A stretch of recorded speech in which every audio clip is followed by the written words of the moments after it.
La troisième condition dont l'existence est indispensable pour que le jeûne soit obligatoire est être résident, c'est-à-dire ne pas être voyageur. Car le voyageur, la permission lui est accordée de ne pas jeûner. Allah nous dit dans le Coran, وَمَنْ كَانَ مَرِيضًا أَوْ عَلَى سَفَرٍ فَعِدَّةٌ مِنْ أَيَّامٍ أُخَرٍ. Quant à celui qui est malade ou alors qui est en voyage, rattrapera les jours qu'il n'a pas jeûné. Donc la permission est accordée à celui qui voyage de ne pas jeûner. Dans le hadith de Anas ibn Malik, il nous rapporte qu'ils ont voyagé avec le prophète durant le mois de Ramadan, et celui qui jeûnait ne blâmait pas celui qui ne jeûnait pas, et celui qui ne jeûnait pas ne blâmait pas celui qui jeûnait. Maintenant, la question que tout le monde se pose est: que doit faire celui qui voyage en plein mois de Ramadan? Doit-il jeûner? Doit-il rompre le jeûne? Qu'est-ce qui est préférable pour lui? Celui qui voyage pendant le mois de Ramadan se trouve dans l'une de ces trois situations.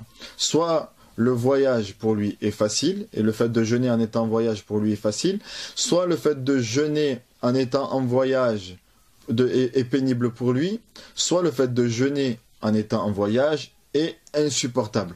Dans le premier cas, s'il jeûne alors que le voyage n'est pas pénible pour lui, le voyage est simple pour lui, quel que soit le moyen de transport, quel que soit le voyage, tant qu'il est considéré comme étant voyage religieusement. Donc dans le cas où s'il jeûne en étant en voyage, que le voyage n'est pas difficile pour lui, dans ce cas-là, il lui est recommandé, et pas obligatoire, il lui est recommandé de jeûner. Comme nous l'avons vu dans le hadith de Anas ibn Malik, qui disait: nous avons voyagé avec le prophète pendant le mois de Ramadan, celui qui jeûnait ne blâmait pas celui qui ne jeûnait pas, celui qui ne jeûnait pas ne blâmait pas celui qui jeûnait. Également dans le hadith de Abu Darda, ils ont voyagé avec le prophète en plein mois de Ramadan, un jour où il faisait extrêmement chaud, et personne ne jeûnait. Personne ne jeûnait, sauf le prophète et Abdullah ibn Rawaha. Donc pour Abdullah ibn Rawaha, et de même pour le prophète, le jeûne était simple pour eux.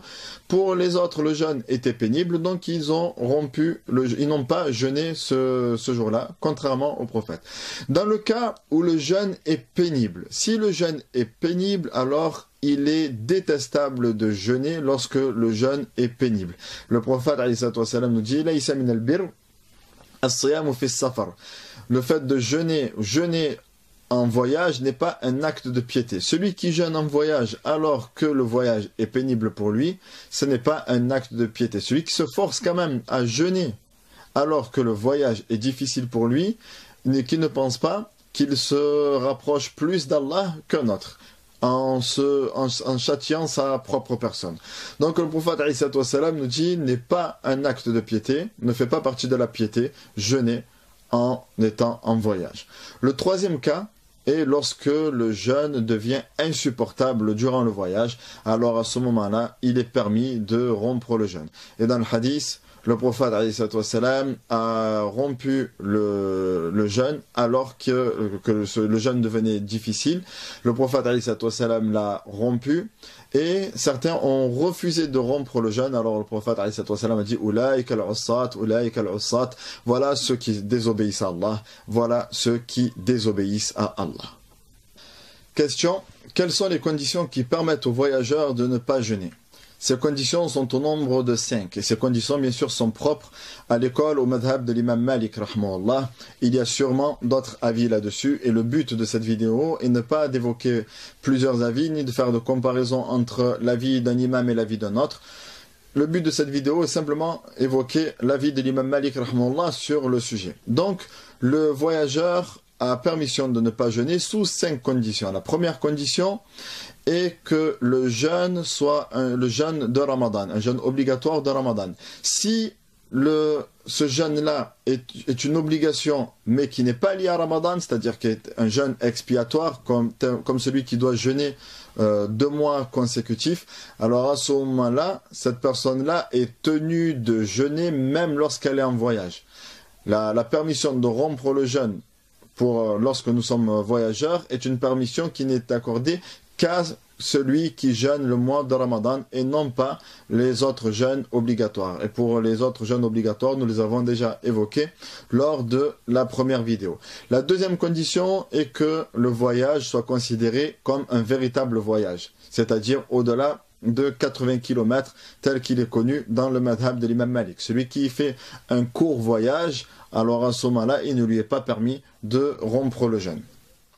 La troisième condition est qu'il soit à l'extérieur des limites de sa ville, au-delà des limites de sa ville, avant l'heure de l'Fajr, avant l'entrée de l'Fajr. Car si au moment de l'Fajr, il est encore dans sa ville, il ne lui est pas permis de rompre le jeûne, car il est encore considéré comme étant résident. Et il a l'intention de jeûner, il a eu l'intention de jeûner au moment de l'Fajr, et cette intention-là doit se poursuivre jusqu'à le Maghrib. Et il n'est pas permis, dans le madhab de l'imam Malik, rahmahullah, de rompre le jeûne en pleine journée, même si on est en voyage. Exemple, celui qui voyage dans son train par exemple est à 7 h du matin, il n'a pas le droit de rompre le jeûne une fois qu'il est sorti de sa ville. Il a le droit de ne pas jeûner dès lors qu'il est sorti de sa ville avant l'entrée de l'Fajr. Si l'heure de l'Fajr est entrée et il est encore dans sa ville, il est dans l'obligation de poursuivre le jeûne jusqu'à Al-Maghrib, même s'il voyage en pleine journée. Quatrième condition, formuler l'intention de ne pas jeûner avant l'entrée de l'Fajr. Formuler l'intention, c'est-à-dire dans son cœur. Nous rappelons que le voyageur a le choix de jeûner ou alors de ne pas jeûner, comme nous l'avons vu précédemment. Si le voyageur décide de ne pas jeûner, alors il doit formuler cette intention-là avant l'entrée de l'Fajr. Si en cours de journée, 8 h, 9 h du matin, il se rend compte qu'il n'a toujours rien mangé et qu'en pleine journée, il décide finalement de jeûner. Le jeûne ne sera pas accepté. Pourquoi? Car il avait formulé l'intention avant le Fajr de ne pas jeûner. Donc, ce jeûne-là ne lui sera pas accepté. Si maintenant, il a formulé l'intention de jeûner, il est voyageur, il a quand même pris la décision de jeûner, il sera dans l'obligation d'observer ce jeûne-là jusqu'à le Maghrib. Et il ne lui est pas permis de rompre le jeûne alors qu'il a formulé l'intention de jeûner. Cinquième et dernière condition est que le voyage qu'il accomplit doit être un voyage d'obéissance et non un voyage de désobéissance. Celui qui voyage dans le but de désobéir à Allah, dans le but d'accomplir un péché, c'est-à-dire qu'il n'achète son billet d'avion, son billet de train que dans le but d'accomplir un péché, cette personne-là, on n'applique pas, ne doit pas appliquer les permissions du voyageur, c'est-à-dire qu'il ne rassemble pas les prières, et donc toutes les permissions qui sont accordées au voyageur ne lui sont pas accordées à lui, car lorsque nous entendons par le voyageur, c'est-à-dire le voyageur qui accomplit un voyage permis ou alors un voyage d'obéissance. Quant à celui qui désobéit à Allah Jalla ala durant son voyage permis ou son voyage d'obéissance, bien sûr, cette personne-là reste dans la permission lui est toujours accordée de rompre le jeûne ou alors de rassembler les prières. Il y a une différence fondamentale entre le premier cas et le second. Le premier ne voyage que dans le but de désobéir à Allah, alors que le second accomplit un voyage permis, mais bien sûr commet un péché comme tout fils d'Adam.